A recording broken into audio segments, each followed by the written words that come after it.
Welcome to the Bold Analysis, the first ever press briefing issued by Gladys Wanga over Mutahi Kahiga remarks on Raila's death exposed the fragile fallout within the ODM party that may not hold strong until 2027. But an act of kindness from Mama Ida to open the gates for a delegation from Kikuyu Nation, even as the country was debating on the tribal animosity being planted by the political players in the country, really shows that Mama Ida has blocked her ears from all this noise and is sitting from a neutral point all through. And probably that is what is needed at this moment. Kindly subscribe to our channel, click the notification bell, and like our videos. We are looking keenly into political development in this country post Raila death analysis. There's no keen, and in this podcast, we have a compilation of what they have said since Mutahi Kahiga reacted. What is your viewpoint on all this? And you can take a minute, guys, and tell us, what is your viewpoint on what Kahiga said? There are two schools of thought here. There are three schools of thought here. One, sent by the state to divert attention from the cybercrime law. Two, is actually speaking individuals' opinion, and of course does not reflect the position of the Kikuyu community. And number three, which has been advanced by others, is speaking regarding Gachagwa's mind. Where do you stand? What is your viewpoint? Gladys Wanga led a delegation of ODM party on Wednesday really to react to what Kahiga said, and in her own statement, she actually thinks that Kahiga is speaking regarding Gachagwa's mind. Of Raila Odinga. And we know that there is politicians like Kahiga who in the life of Raila Odinga have used him as a bogeyman to scale their own political heights there. But it is shocking that they continue to make Raila a bogeyman in his death. And what I know is that Kahiga does not speak for himself. Kahiga is the spokesperson of Rigathi Gachagua. Rigathi Gachagua mocked Raila's illness and asked whether he was a virus and whether Kalonzo was a bacteria.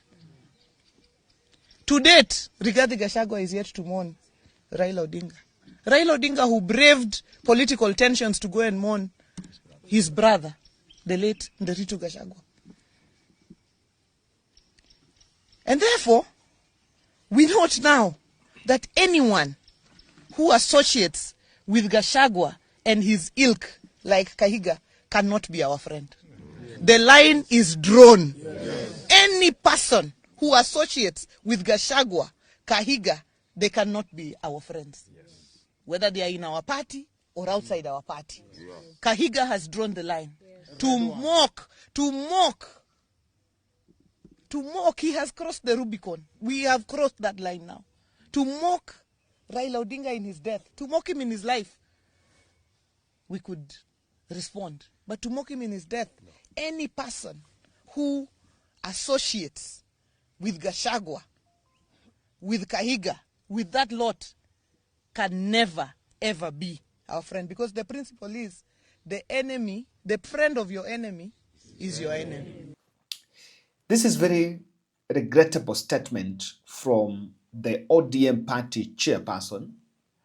And I think if you ask me, this was a bit more rushed and it was very predictable. Sometimes predictability of some things, some utterances from leaders speaks louder than what they are actually saying. That is what everyone else was predicting, and I really know that this would have not it. Immediately she gave that statement, Edwin Sifuna followed and said, "We know there are those who hated Baba, but it's still shocking to hear it.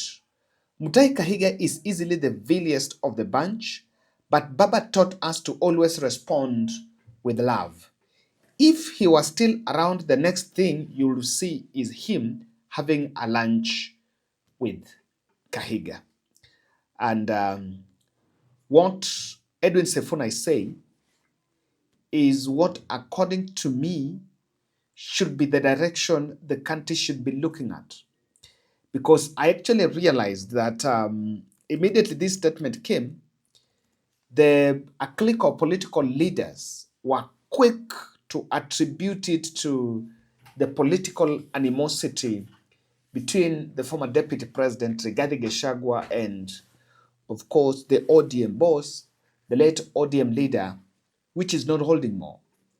And a more shocking one was this gentleman who was actually saying that Rigathi should not step in Bondo.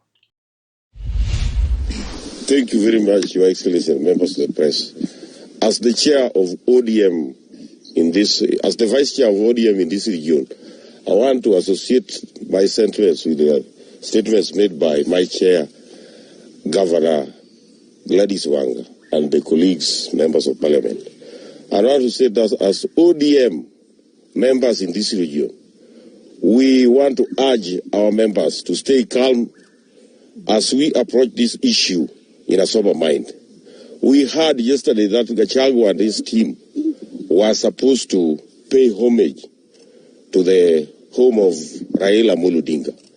We urge Gachagua, never, don't step in Bondo. Don't step in Bondo, as your statements are not very, very friendly to us as ODM. Otherwise, I urge our members to stay calm as we approach this issue in a sober mind. Otherwise, thank you very much.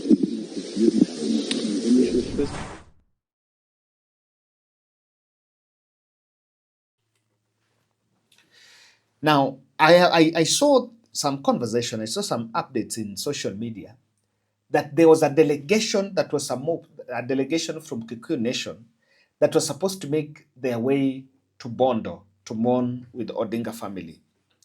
And look at the person who gave that statement. He's identified himself there as the ODM party chairman. He's ODM party chairman. I don't know that it's from Kisumu or from where. And really, the fact that the senior most leader of the ODM party who was there was only that party chairperson, Gladys Wanga. And the Gladys Wanga, who is the party chair lady, was not the statement. She did not give that statement along, probably even getting the secretary general or one deputy party leader or other officials of ODM party. I doubt first whether that statement qualifies as a party position on that matter, because I think ODM have central management and ODM have NEC. So that statement, you can't seem to see where it's been issued. It looks like a personal opinion on the matter that has been clothed as a party position because someone wants to issue that statement putting on the ODM cap. So the only thing that makes it an ODM position is the fact that she's putting on an ODM cap. And really, we did this analysis yesterday, and we questioned the timing of the statement from Mutahi Kahiga.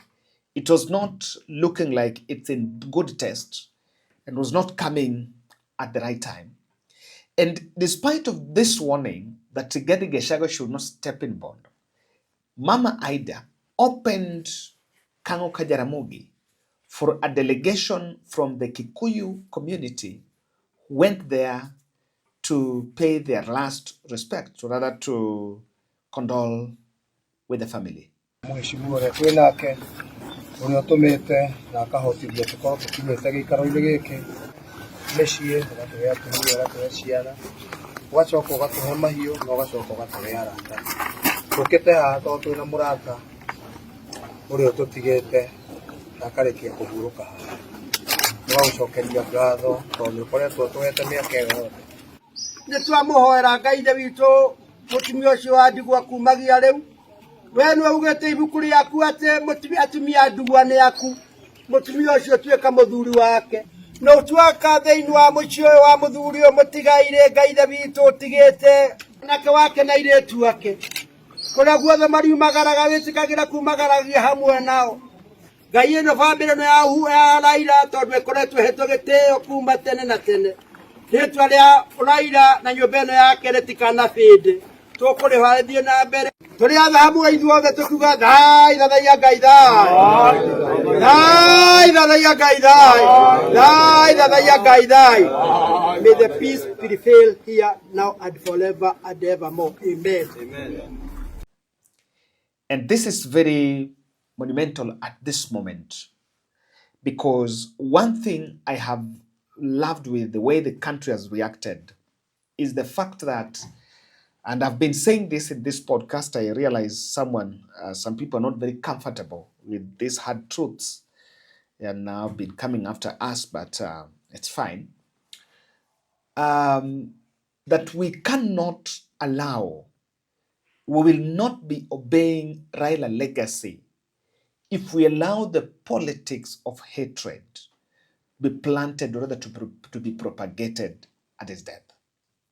I'm glad I've seen the Kikuyu community descending on Kahiga, disowning him, and telling him he must carry his own cross. He must carry his own cross.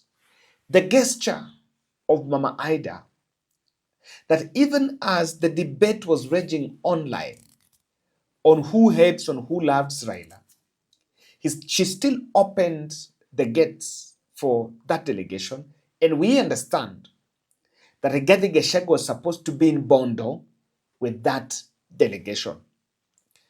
But they were really hit with it.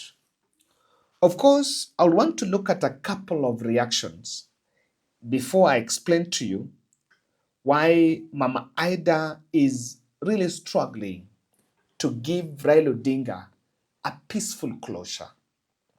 There are people who are vouching for a chaotic closure. But I'll explain to you why Mama Ida is giving it a peaceful closure. But first, the first reaction was from Cleophas Malala. I've picked this one by Cleophas Malala because I believe Malala, number one, was, or rather is, speaking on behalf of the DCP party. In essence, what we are saying is that there is no difference between Governor Kahiga and Governor Gladys Wanga.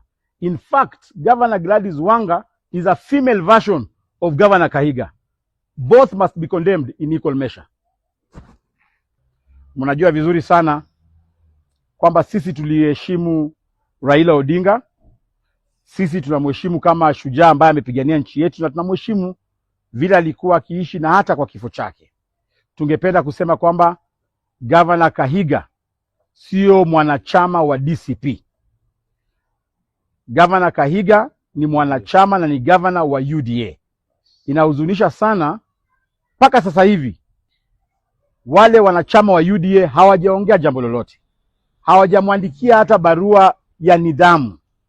Tungependa wale viongozi wa UDA waweze deal na mambo ya Kahiga internally. Vile vile pia tumeghadhabishwa na matamshi ya Governor Gladys Wanga. Yale matamshi ilikuwa very reckless. Governor Wanga kujaribu kuvuruta na kuingiza jina la party leader wetu katika migogoro hii. Mheshimiwa Rigathi Gachagua hajatamka jambo lolote. Mheshimiwa Rigathi Gachagua aliomboleza Raila. Mnajua hangeweza kuja kule Bondo kwa sababu ya ile mpango ambayo wakina Gladys Wanga walikuwa wamepangia party leader wetu kumuumiza na kumdhulumu na kumdhalalisha. Lakini tungependa kuambia Gladys Wanga, hakuna tofauti yako wewe na yule gavana wa Nyeri. I think the decision by Wanga to rush to cast aspersions and link Rigathi Gachagua to what Mutahi Kahiga said mirrors the controversial press statement that was issued 2 days before Raila's death that were maligning, that maliciously calling out Rigathi and Kalonzo on Raila's sickness. It looks, for me, it mirrors all that there. For the first time, and if you want to know that it did not sit well with the gamer community, and I've been receiving quite a number of messages here. I have someone in my phone here who really is a staunch supporter of Odinga. And this is what he said: Kevin, I mourn Baba, I am beaten. I mourn Baba, I am beaten, disappointed by this, let me use the word, from Mutahi Kahiga. And I believe that does not stand for my position and myself with my family. We all love Baba. For the first time, Mutahi Kahiga is reacting. The cabinet secretary, always speaking as one of the cabinet members, also as a leader from Nyeri, has come out hitting those at this point, saying that Kahiga's statements does not mirror, does not represent the position of Nyerians. I've represented the Nyeri people as a member of parliament. I've represented the Nyeri people as a senator in the Nyeri county, and I know the feelings of the Nyeri people. And we are mourning with the rest of Kenya. I am personally mourning.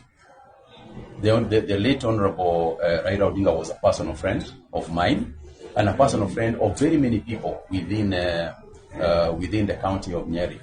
And what I can tell you for a fact is that the words that have, if you speak ill, it is culturally repugnant, and in our culture. And if I speak as a Kenyan who happens to be a Mogikoyo, a Kenyan who happens to be a Mogikoyo, I can tell you that culturally it is repugnant for you to speak ill of people who have passed on. And as a matter of fact, if you do so, there are certain rights that you need to undertake in order to avoid curses that may befall on you. So, when a person speaks on his own behalf, that has nothing to do with the rest of the community. The second thing to say is that as leaders, we must always be careful about what we say. And what we say is important. Politically, those kind of statements are retrogressive. And it is not in anybody's interest for you to make those kind of statements that can obviously bring divisive aspects, especially in times like this one. I think as a human being, it is insensitive. It is insensitive to make certain remarks that can hurt people, during a time when their feelings are very vulnerable, when their feelings, are emotive, and at any time, indeed at any time, it is always good for us as human beings to be sensitive to each other and how we feel. So morally is indefensible. It's indefensible how you can make remarks that within the community and within the realm of the human race, we just don't do. As human beings, we sympathize with those kind of situations. And therefore, all I can say is that we are mourning with the rest of Kenyans, and we must never mistake people's insensitive individual remarks to represent anybody else except themselves. Thank you. Thank you. I've seen a clique of also MPs from Nyeri, 5 of them, only the women rep was absent, coalescing around the idea of Nyeri governor to be impeached. And sometimes people risk sana. We remember that when during the campaigns, when the Right Honorable Raila Odinga came to visit Nyeri at Kafiroine, you told him you don't want history. But I want to remind you that when we speak about Kimathi Wawashuri, when we speak about Wangare Maathai, when we speak about Waruru Kanja, when we speak about President Mwai Kibaki, it is our history. And maybe what has pained you mostly is the fact that that history that you do not like became the single rallying point about the life of the Right Honorable Raila Odinga upon his going to rest. You are invoking the word of God in the name of our community in the death of Raila Odinga is cruel, is insensitive, and it is callous. I wish I could find softer words to define it, but with all respect, Governor Kahiga, I cannot find any other words. You remember, you also attacked Governor Kangata in Laikipia when you told him, unless he comes to where you are, he will never be re-elected irrespective of the amount of work he does for the people of Murang'a. You insensitively also dragged our name in your fight in this country by mentioning the Maasai and their culture. Governor Kahiga, you have ashamed us as the Nyeri County leaders and the Nyeri County community. And because you have taken a small magnanimous step of resigning from the position of the vice chair of the Council of Governors so that your sentiments are not associated with the other governors, please go the whole hog. Resign as the governor of Nyeri so that your sentiments are not associated with the leadership and the good people of this county who did you a favor and gave you the opportunity to ascend to the governorship of Nyeri. Governor Kahiga, you have violated Article 10 of the Constitution on the values and principles of leadership.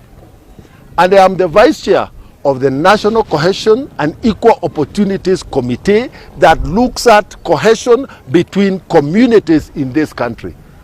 We are going to invite the National Cohesion and Integration Commission and both the committees of the Senate and the committees of the National Assembly to discuss your conduct and recommend that on account of gross violation of the Constitution, Chapter 10, you should be declared unfit to hold public office. If today an impeachment motion against Nyeri governor is presented in Senate, will he survive? Will he survive? I'm just asking. I think the Kahiga apology should, in my own opinion, put this topic to a closure. We should not allow him, or we should not allow this statement to carry the nation at a time we are mourning Odinga. I've seen the apology, and I've seen Governor Orengo saying it's not enough. He needs to face it's a breach of the Constitution in terms of the code of conduct. And he really needs to face the law, or it's an impeachable statement from the Nyeri governor. But it is in my view that we should stop it at that.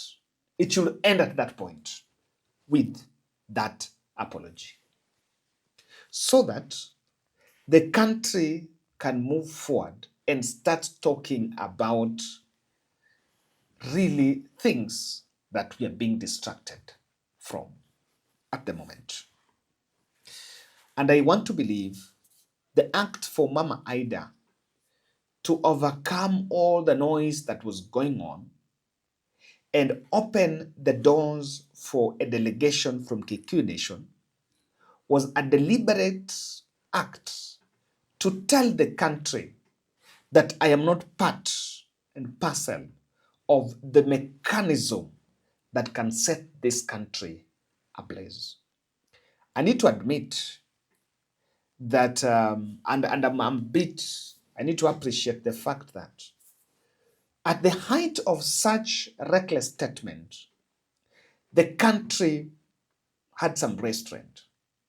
I was speaking to someone last night. Immediately I did the first video reacting to Kahiga's statement, and that person asked me, Kevin, something that most of you are not seeing is that the provocation from Kahiga is supposed to test the elastic limit. How far can Raila supporters go? How far can they be? And what is the probability that even as they castigate Odinga, and I've seen, I appreciate the fact that, and I've said it in this podcast, that if you look at Raila's politics, look at from 2013 all the way to 2022, Raila has had very good friends from actually Kikuyu land.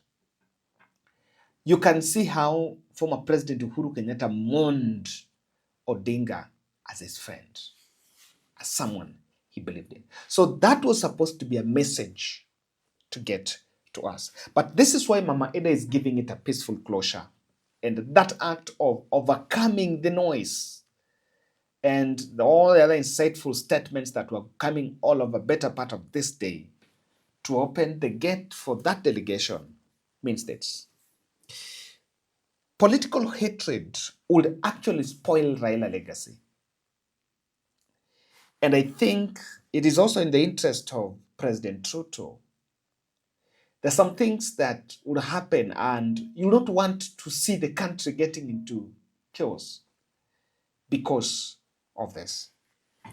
Political hatred will be very detrimental to the legacy of Odinga. When you listen to the speeches in Kango Kajaramogi during Raila Odinga's burial in Bondo, they were in Opoda Farm, not Kango. Kango Kajaramogi ni mahali babake ule unazaliwa, but kwake ni Opoda Farm.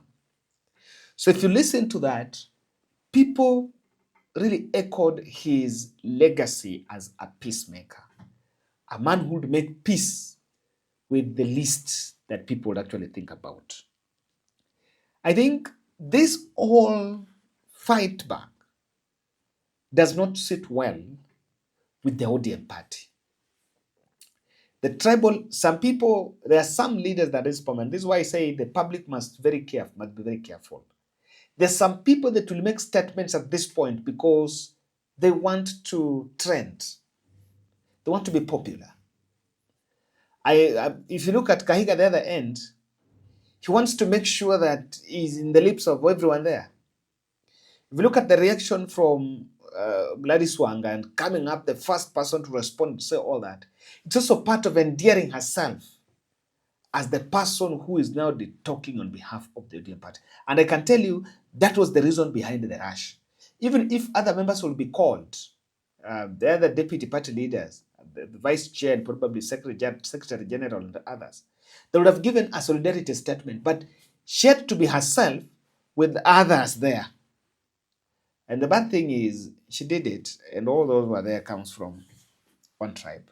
Rigathi Gachagua might have reached out individually to Odinga family. I'm yet to establish that. But there's been a lot of silence on his end. Could be he's decided, probably made a call to Mama Ida. He reached out, or is planning probably to go in his own option time.